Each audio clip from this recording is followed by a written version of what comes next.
好多人都話而家 AI 成行，拍短視頻啦，打遊戲都可以賺錢喎。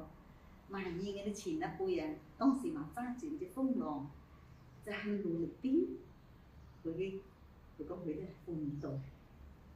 係啊，依家都係有啲農啊，怨自己嘅阿爸阿媽，以前嘛揸住啲改革個風口，係改革開放呢個風口誒，嗱陣啊做買賣啊，做中間商，都賺啲銀紙個，嗱陣個屋啊房價低個，嗰啲國家 GDP 啊，已經係升嚟翻嚟成100倍。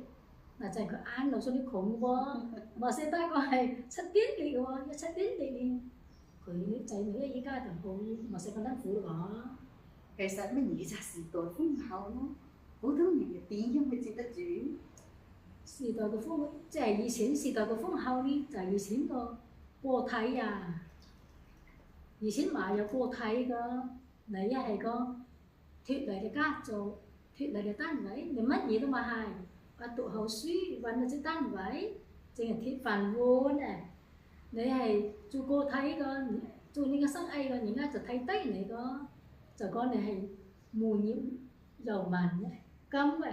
而家就唔同啦，只要你嘅人精有智慧，也講自己嘅達錢，就可以開起個體，靠自己嘅能力，亦過去好舒適嘅生活。有啲人講，依家做 AI 啊，做 IP 好難喎，計比以前啊，快得多啦，容易得多啦。你想分享，想做啲事，已經係靠好多人啦。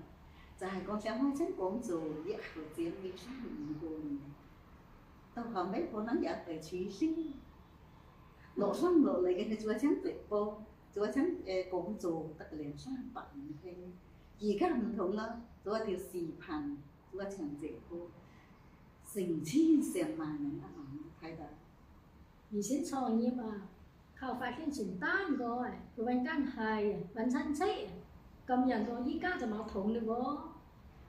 佢依家呢就係遵守國家嘅法律法規，你呢就乜嘢事能夠發揮你自己最大嘅能力就做得到嘞喎。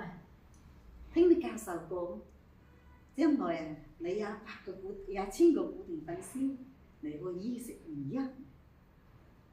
AI 是依家係 AI 嘅時代，你想學隨時呢個好多人教嘞喎，唔同得以前咧。只要你熱愛，你肯學，你勤懇去做，就係時代嘅風口。咁我哋大家去喎。好。